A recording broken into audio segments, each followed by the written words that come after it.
going to be outstanding.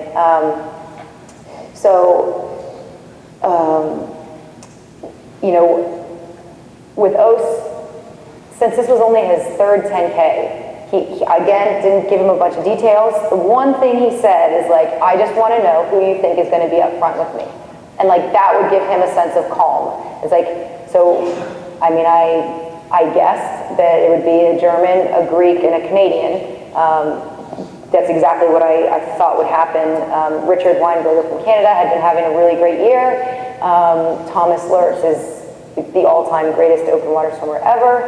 And then there was Greek Spiro has been known for, he's been at the top of the world for a long time. So like Ose said that when he was on the last lap, or maybe on the 5th lap, he was breathing and he saw Richard on his side, and he said he didn't freak out. He just stayed completely relaxed because he knew like that's what we talked about. And so he thought, oh, this isn't some new person coming up. And I guess that's a big thing.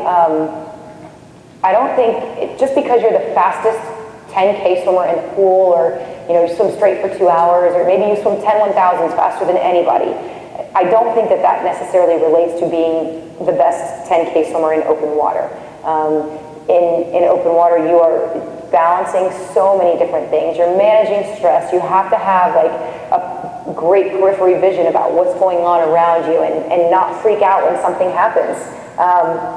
This summer in Barcelona, Haley was leading the 5K, and all of a sudden she's following the lead boat. Well, the lead boat was not going on course. So all of a sudden Haley's like in 10th, and a Brazilian girl was in first all of a sudden. So Haley had to dart back over, get back into the race, and she ended up thinking like, okay, well, this is a great opportunity for me to sit back and I can draft. And I guess that's what I mean by teaching the athlete to kind of take ownership over the race, because that's not something I can communicate with her during it. I just have to prepare her with different scenarios, and if this happens, what are you going to do? How are you going to respond? And I guess that kind of goes along with that. I think you can train in a pool, and I think you can be the fastest. Your goal is to be as fast as you can be in the pool, but I definitely think you need to race open water races to get your experience doing that, and drafting and changing positions and being comfortable going through turns. And training camps are so important. Like Becca Mann was 15 years old, and it was her first World Championships this summer.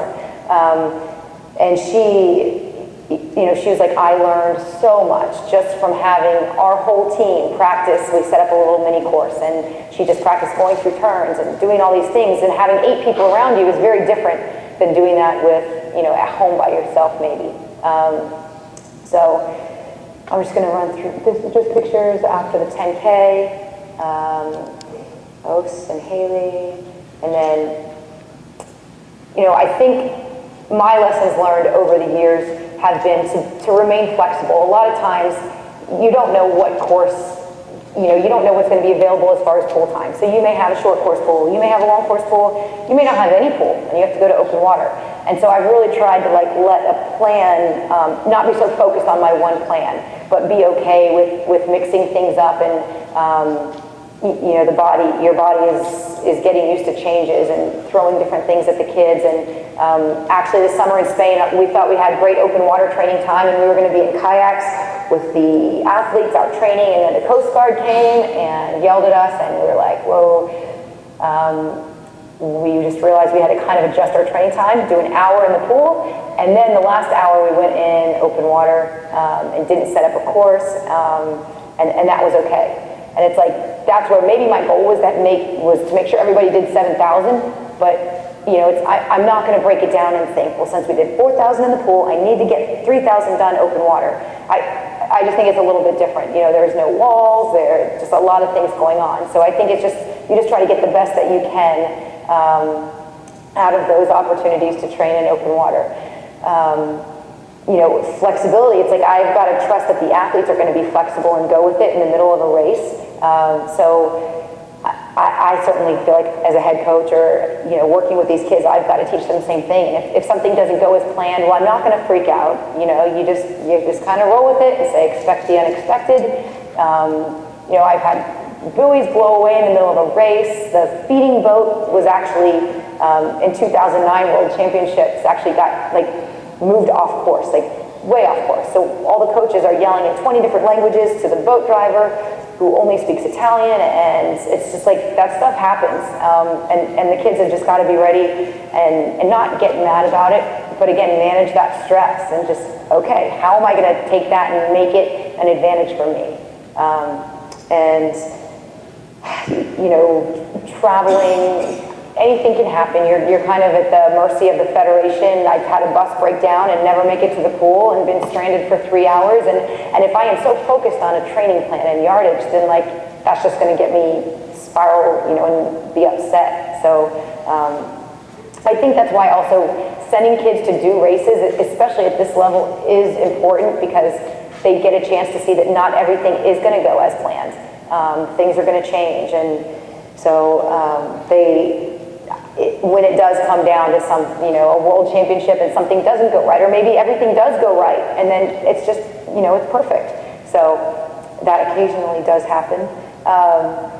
I think having an open mind and listening to feedback from your athlete, and I found that that has been really successful for me. You know, Chip was 16, and I could easily take him out in open water and do a 2-hour practice, and I just kayak along, and he's happy as a clam. Like Haley, not so much. She needs like structure, like shorter intervals. Tell her, you're going to go hard for 2 minutes, then you're going to go easy for 3 minutes, and then you're going to go hard for 3 minutes and easy for 2 minutes. So I kind of, with her, have to keep it a little shorter, otherwise I lose her. You know, when kids do come out of a race, and you know, I'm like, Haley, what did you learn from this? Or you know, Ose, what did you learn from Cancun? Talking about it, watching any portion of the race online. I think that's why I love it so much, is like the interaction and the conversation that goes on, because I'm not telling them necessarily what you did was right or what you did was wrong. You can't control what anybody else does, and if something happens that goes wrong in the race, it's like you've just got to make it work for you. And I guess the customizing, that part is like, that's just what's fun for me, is kind of tailoring everything to the athlete, and you know, having the inside jokes, like talking about what, you know, maybe what Haley needs is different than what a 16-year-old boy that's just getting into open water is going to need. So, you know, I don't think that I necessarily have all the answers. I just think that it's important to adapt, to go with the flow, to really talk to your kids, and I think everybody is going to kind of process, like I said, that information a little differently. And the more that you know your athlete, the better result that I think you're going to get from that. And so, I don't even know what time it is.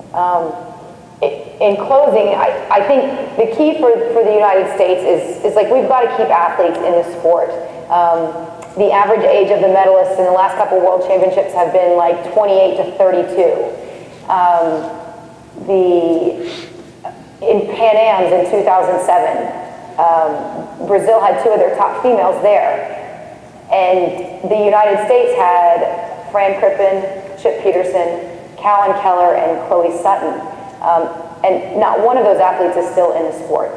And so I feel like we've really got to find a way to make sure that we're giving athletes opportunities and keep them in the sport longer.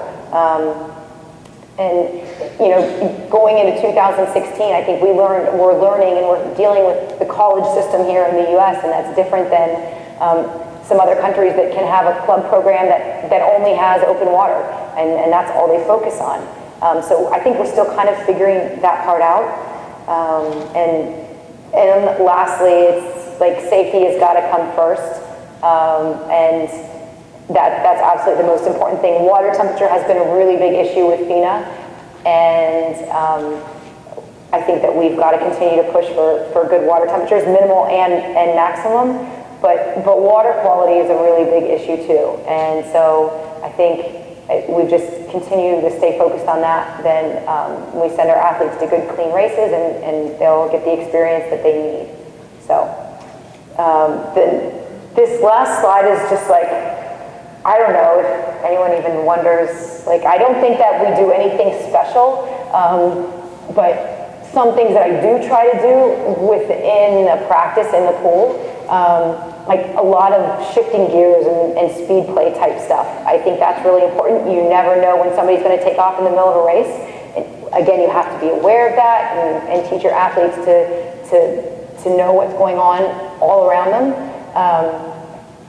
I'm just the kind of coach that, like, I just want to make it purposeful, and I try not to just send kids off on like a long, boring 10-400s, just ready, go.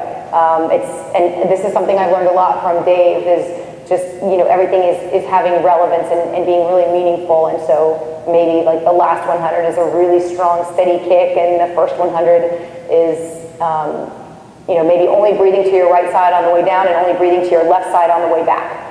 Little things like that keep the swimmer engaged for the full 2-hour practice, while they're still doing things that are making them better.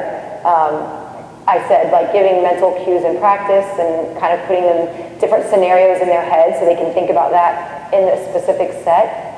I like doing a lot of kicking at the end of practice. I know with Chip, one thing we always did was like a 2-hour practice and then like 10-100s all out fast kick. Because if you watch the finish of a lot of open water races, I mean, these guys are just going full on speed with their legs, and you've got to be able to you know, get those legs going. And same thing with like getting into the finish it's important to have, I think, a really high stroke rate where you're still holding water, but the first hand it touches that finish pad. There's no time involved in open water, so you just got to be able to keep your head down. Hopefully you're sighting in the right line, you set everything up. So like we'll do head down, fast finish, the last 10 yards, no breath. And almost like a straight on like windmill type stroke into the wall. Like I definitely would have kids take gels in the middle of practice so that they know how their body is going to react and if that's going to affect them. And that's probably more for like somebody just getting into open water initially. Like at this point now, I think the athletes at this level kind of know what they're going to do, and their body knows how it's going to respond. I will say another observation I had from 2000 or this past World Championships. In the men's 10K, I was right with the Greek coach, and his swimmer was maybe in 10th and gradually moved up to 3rd. And on the last lap, each lap was about 1,200 meters, he actually fed twice. So he stopped at the feeding dock once. He was the only athlete that stopped. And then he took a gel with about 1,000 to go. And, you know, afterwards I'm talking to Os a little bit, and I was like, well, how much did you feed on the 10K? And he's like, oh, I didn't feed at all. And if you watch the finish, the guy from Greece just like completely accelerated. His whole last lap was so fast, and like I definitely think that had something to do with it. And it's kind of like it can be a boxing match for 2 hours, an hour and 45 minutes. And so I think it's really good to be fit out of the water, and whether that's spinning, running, kickboxing classes, just kind of having that, just making sure that you're confident in not that you're not being afraid to throw an elbow here and there, but I think it's good to be really fit out of the water. And Haley was running like every third day up to the 10K, in addition to the pool training. And then middle of the pool sprints, I mean, you guys all know, just start from the middle of the pool, no wall, sprint in, do that a couple times and start out one place and make sure they finish somewhere else. And then in open water stuff, for some of the newer kids that we work with on the national team, we'll just have them take off their cap, take off their goggles, and just swim straight. Close your eyes, swim straight for about 20 strokes, see where you end up.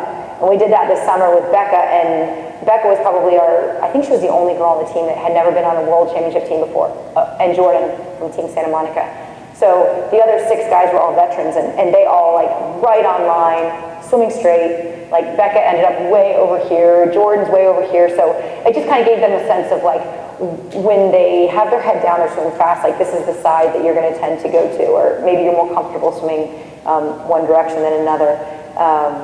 And I mean, anything like 40 strokes fast, 40 strokes easy, 30 strokes fast, 30 strokes easy. And this is just stuff in open water, because I do, again, try to give a lot of detail when they are swimming open water, because otherwise it's like, I think it's boring to just go out and come back. So I'll do like leapfrog drills, rollover drills, and all these are things that I would do like with the national team group, not necessarily like Haley and Ost do not go out and practice this like once a week. I would say they maybe did 3 practices in open water, and one being in Manhattan Beach in the ocean, one being in Long Beach, and another one back in Naples Island, just kind of swimming around the canals.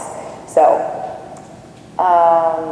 well, that's all I have. I have about like 6 or 7 slides of practices that Haley did that I would send to Bryce and Tim Murphy, and so I don't know if you all want to see any of them. I can have you come up and look at them if you're interested in seeing. Like Haley hates kicking, so but I do try to make her do some kicking in there. We do like a lot of knuckle paddles, and that comes from Dave, mainly just like working on holding the edge of your paddle and keeping your elbow up. Let's see. Again, like you see just some speed play here. During the college season, when we knew Haley was really focused on open water, we would try to maybe give her something that was a little bit different than everybody else was doing, just to make sure that she still felt special. So it's like, okay, everybody, you're doing this set, but Haley, you're going to do it with your snorkel, and then you get to add paddles the last, you know, whatever, 200. I mean, I think you see it's not, you know, she definitely is training, and the same thing for Os. They're definitely doing things that a pool swimmer would do. So, does anyone that has any questions?